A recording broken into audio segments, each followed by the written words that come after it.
39 bölüm. Алар ачык көк, кочкул кызыл жана ачык кызыл түстөгү жүндөн ыйык жайда кызмат кылганда кийле турган кийимдерди токушту. Теңир Мусага буйругандай Арунга ыйык кийимдерди токушту. Ал жапкычты алтындан, ачык көк, кочкул кызыл жана ачык кызыл түстөгү жүндөн чыйратылган зыгыр бууласынан токушту. Алар алтынды жука жайып, андан жип жасап, ачык көк, кочкул кызыл, ачык кызыл жүндөрдүн зыгыр бууласынан чыйратылган жиптердин арасына кошуп, чебердик менен кездеме токушту. Ал жапкычтын эки ийине алды артын бириктире турган сызма жасашты. Сызманын эки учу ал жапкычтын алды артына бириктирилди. Ал жапкычтын бел курчоосун ал жапкычка окшоштуруп алтындан, ачык көк, кочкул кызыл, ачык кызыл жүндөн жана чыйратылган зыгыр бууласынан Теңир Мусага буйругандай кылып токушту. Оникс таштарына Исраил уулдарынын аттарын чегип жазып, аларды алтын оюктарга салышты. Аны Теңир Мусага буйругандай, Теңир Исраил уулдарынын эсине алыш үчүн ал жапкычтын ийиндерине бекитишти. Ал жапкычты токугандай эле алтындан, ачык көк, кочкул кызыл, ачык кызыл жүндөн чыйратылган зыгыр бууласынан чеберчилик менен төш чөнтөк токушту. Ал 4 чарчылы. Төш чөнтөктү алар 2 кат кылып токушту. Анын узундугу 1 карыш, туурасы 1 карыш. Ага асыл таштарды 4 катар кылып салышты. Биринчи катарына лаал, топаз, зумруд, экинчи катарына каухар, кызыл жакут, алмаз, үчүнчү катарына көк жакут, агат, аметист, төртүнчү катарына хризалит, оникс жана яспис салышты. Алар алтын оюктарга жаткырылды. Таштар Исраил уулдарынын санына жараша болду. Алардын аттарынын саны 12 эле. Ар бир ташка 12 уруунун аты бирден чегилип жазылды. Төш чөнтөк үчүн таза алтындан өрүп, чынжырчалар жасашты. Алтындан 2 оюк, 2 шакекче жасап, 2 шакекчени төш чөнтөктүн 2 учуна бекитишти. Алтындан өрүлгөн чынжырчаларды төш чөнтөктүн 2 учундагы шакекчелерге өткөрүштү. Ал эми 2 чынжырчанын 2 учун ал жапкычтын сызмасынын үстүндөгү 2 оюкка бекитишти. Дагы 2 алтын шакекче жасап, аларды төш чөнтөктүн экинчи 2 учуна, төш чөнтөктүн ички бетине бекитишти. Дагы 2 алтын шакекче жасап, аларды ал жапкычтын алды жагына, ал жапкычтын алды арты бириккен жерине, колтуктун ылдый жагына, бел курчоонун үстүнө бекитишти. Теңир Мусага буйругандай төш чөнтөктү 2 шакекчеси менен ал жапкычтын 2 шакекчесин көк жүндөн жасалган боо менен байлашты. Төш чөнтөктү ал жапкычтын бел курчоосунда ал жапкычтан ажырабагандай кылып бекитишти. Анан ал жапкычтын ичинен кие турган чапанды чымкый көк жүндөн токушту. Чапанга соот тукундай туюк жака чыгарып, жыртылбаш үчүн жээгин кыюулап коюшту. Чапандын этегин тегерете ачык көк, кочкул кызыл, ачык кызыл жүндөн чачылар жасашты. Таза алтындан жылажындар жасап, аларды чачылардын ортосуна, чапандын этегине кыдырата тагышты. Теңир Мусага буйругандай, жылажындар менен чачыларды ыйык кызмат кылганда кийле турган чапандын этегине алмак-салмак кыдырата тагышты. Арунга жана анын уулдарына зыгыр бууласынан узун көйнөктөрдү токушту. Зыгыр бууласынан кидарларды, баш кийимдерди, ич кийимдерди токушту. Теңир Мусага буйругандай, чыйратылган зыгыр бууласынан ачык көк, кочкул кызыл, ачык кызыл түстөгү жүндөн бел кырчоо токушту. Таза алтынды жылмалап, ыйык таажы жасап, анын бетине бул Теңирге арналган деп чегип жазышты. Теңир Мусага буйругандай, аны кидарга байлаш үчүн ага көк жүндөн боо бекитишти. Ошентип жыйын чатырынын бардык жумуштары бүттү. Теңир Мусага кандай буйруса, Исраил уулдары так ошондой аткарышты. Анан алар Мусага чатырды, анын жабууларын, анын бардык буюмдарын, анын илгичтерин, устундарын, шыргыйларын, мамыларын жана таканычтарын алып келишти.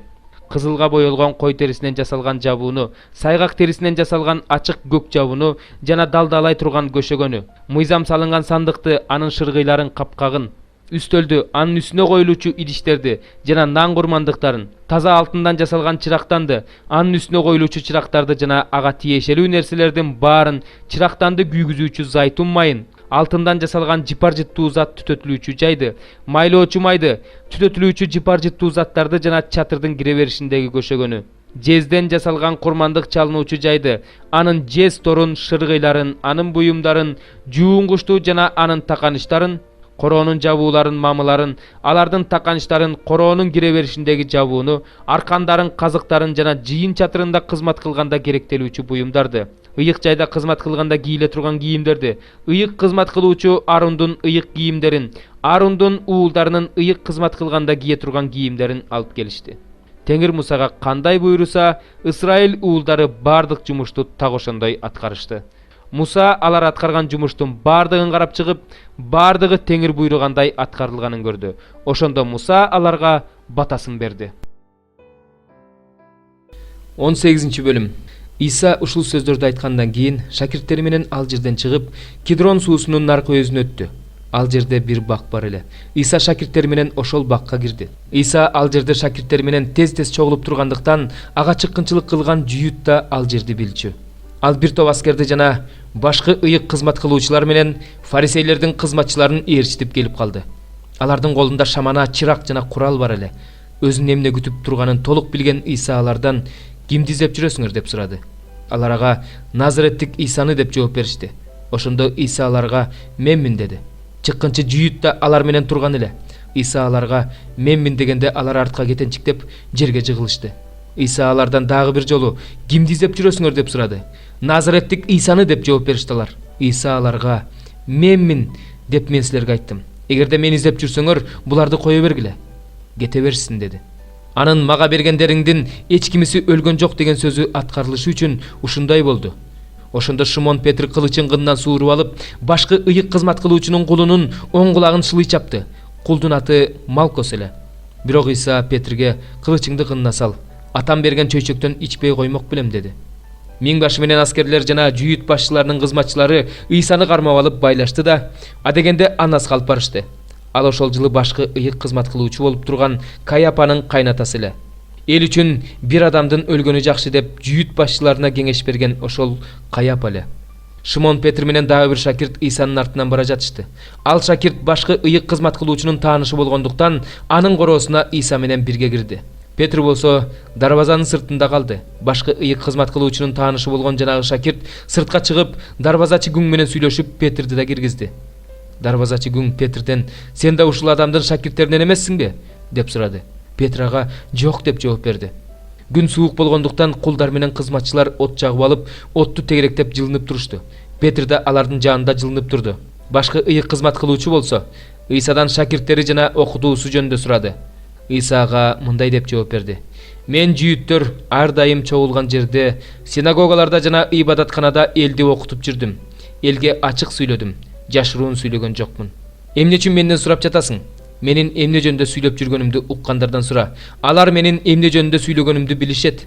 Иса ушинтип айтканда, ошол жерде турган кызматчылардын бири аны жаакка чаап жиберди да, "Башкы ыйык кызмат кылуучуга да ушинтип жооп бересиңби?" деди. Ошондо Иса ага: "Эгерде туура эмес айтсам, туура эмес экенин көрсөт. Эгерде айтканым туура болсо, мени эмнеге уруп жатасың?" деди. Ушундан кийин Анас Исаны байлануу бойдон башкы ыйык кызмат кылуучу Каяпага жиберди. Шимон Петр болсо дагы эле отко жылынып турган. Ошол учурдан "Сен да анын шакирттеринен эмессиңби?" деп сурашты. Ал болсо "Жок" деп таанып койду. Ошондо башкы ыйык кызмат кылуучунун кулдарынын бири Петр кулагын шылый чапкан кулдун тууганы: "Мен сени бактан, анын жанынан көргөндөй болуп жатам" деди. Петр дагы таанып койду. Ошол учурда короос кыйкырды. Эртеси таң заардан жүйүт башчылары Исаны Каяпаныкынан Пилаттын ак сарайына алып келишти. Бирок өздөрү киришкен жок, анткени алар таза эмес болуп эсептелип, пасах тамагын жей албай калышмак. Пилат чыгып алардан "Бул адамга кандай айып коюп жатасыңар?" деп сурады. "Эгерде жамандык кылбаса, аны сенин алдыңа алып келмек эмеспиз" деп жооп беришти алар.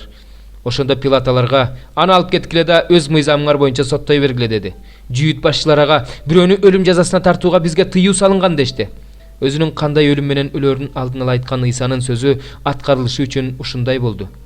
Пилат ак сарайга кайра кирип, Исаны чакыртып алды да "Сен жүйүттөрдүн падышасысыңбы?" деп сурады. Иса ага "Муну сен өзүң айтып жатасыңбы же мен жөнүндө сага бирөө айттыбы?" деди. Пилат ага "Мен эмне жүйүт белем? Сени мага өз элиң жана башкы ыйык кызмат кылуучулар алып келишти. Эмне кылдың эле?" деди. Иса ага мындай деп жооп берди: "Менин падышачылыгым бул дүйнөдөн эмес. Эгерде менин падышачылыгым бул дүйнөдөн болсо, анда кызматчыларым мени жүйүттөрдүн колуна чүрбөө үчүн күрөшүшмөк. Менин падышачылыгым бул дүйнөдөн эмес." Ошондо Пилат ага "Демек сен падыша экенсиң да?" деди. Иса ага "Өзүң айтып жатасың. Мен падышамын. Мен чындык жөнүндө күбөлөндүрүү үчүн төрөлгөм жана ошол үчүн бул дүйнөгө келгем. Ким чындык тарапта болсо, ал менин үнүмдү угат" деди. Пилат андан "Чындык деген эмне?" деп сурады да кайра чыгып элге мындай деди: "Мен андан эч кандай айып тапкан жокмун. Силердин салтыңар боюнча Пасах майрамы сайын бир туткунду бошотуп берчү эмес белем. Каалайсыңарбы, мен силерге жүйүт падышасын бошотуп берейин?" Ошондолар аны эмес Бараббаны деп кыйкырышты. Барабба болсо кылмышкер эле. 15-бөлүм. Момундук менен айтылган жооп каарды токтотот. Ал эми кордогон сөз ачууну козгойт. Акылдуу адамдардын тили билимди кабарлайт. Ал эми акылсыздардын оозу акылсыздыкты сүйлөйт. Теңирдин көзү бардык жерде. Ал жакшыларды да, жамандарды да көрүп турат. Момун тил өмүр дарагы. Ал эми ооздукту албаган тил рухту талкалайт. Акылсыз адам атасынын акыл насаатын барктабайт. Ал эми айыбын ачканды уккан адам акылдуу. Адил адамдын үйүндө байлык көп. Ал эми мыйзамсыздын кирешеси өзүнө бүлүнүү алып келет.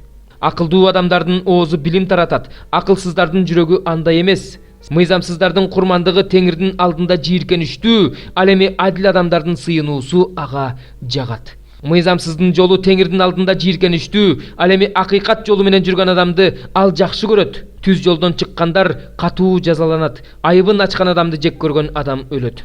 Өлгөндөр жаткан жай менен Абадон Теңирдин алдында ачык.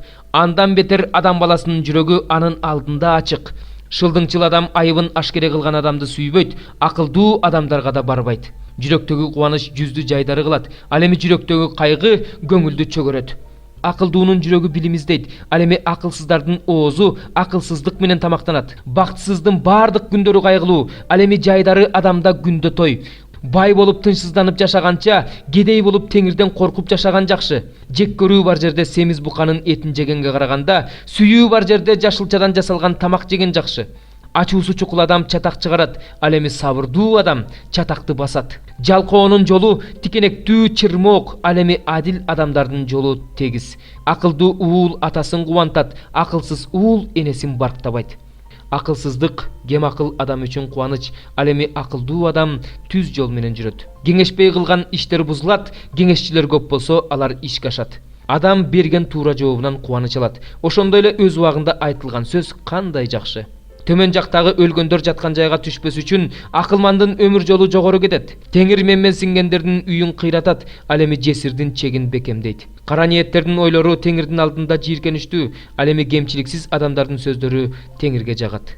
Алдым жуттум адам өз үйүн бүлдүрөт, ал эми параны жек көргөн адам жашайт. Адил адамдын жүрөгү ойлонуп жооп берет, ал эми мыйзамсыздардын оозунан жаман сөз чыгат. Теңир мыйзамсыздардан алыс, ал эми адил адамдардын сыйынуусун угат. Жарык жүз жүрөктү кубантат, жакшы кабар сөөктү агартат.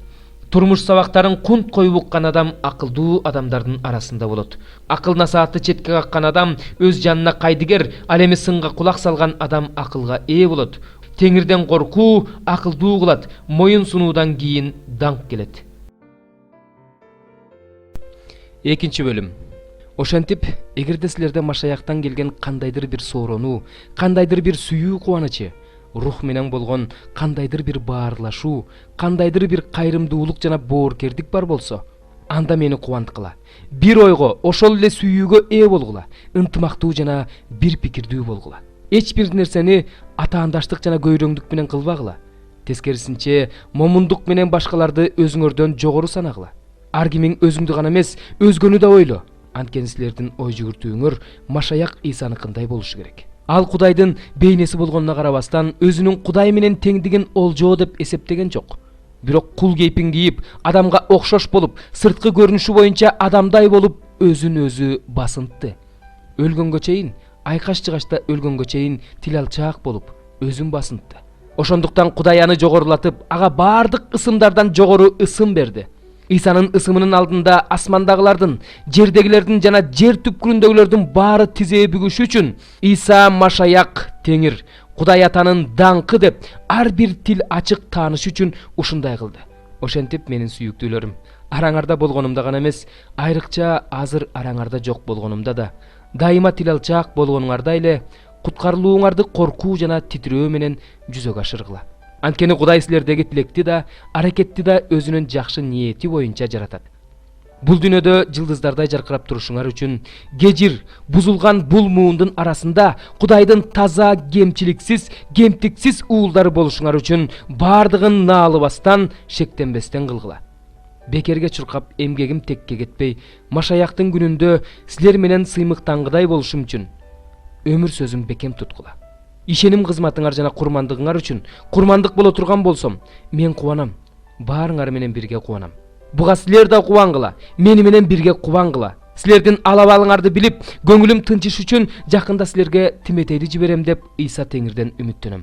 Анткени силер үчүн чындап кам көргөн андан башка эч ким жок. Анткени баары тең эле Иса Машаякка жакканды эмес, өздөрүнө жакканды көздөшөт. Анын ишенимдүү экенин билесиңер. Анткени жакшы кабар таратуу ишинде ал мага уулу атасына кызмат кылгандай кызмат кылды. Менин эмне болорум белгилүү болор замат аны силерге жөнөтөм деген үмүтүм бар. Жакында өзүм да барып калам деп Теңирге бекем ишенем. Мени менен бирге иштеген, бирге күрөшкөн, муктаж болуп турганымда жардамчы болгон, өзүңөр жиберген бир тууганыбыз Эпафродитти силерге кайра жиберүүнү зарыл деп таптым. Анткени ал баарыңарды абдан сагынды. Өзүнүн ооруп калганы тууралуу силердин да кабардар болгонуңарга аябай тынчсызданды. Чынында эле ал катуу ооруп, өлүм алдында жаткан эле, бирок Кудай ага ырайым кылды. Ага гана эмес, кайгыма кайгы кошулбаш үчүн мага да ырайым кылды. Аны кайра көрүп кубанышыңар үчүн, өзүм да бир аз кубанып калышым үчүн аны силерге жиберүүгө шаштым. Аны Теңирдин урматына кубаныч менен кабыл алгыла. Мындай адамдарды сыйлагыла. Силерди жоктотпой мага кызмат кылуу үчүн ал өз өмүрүн тобокелге салды. Машаяктын иши үчүн өлүмгө да баш байлады.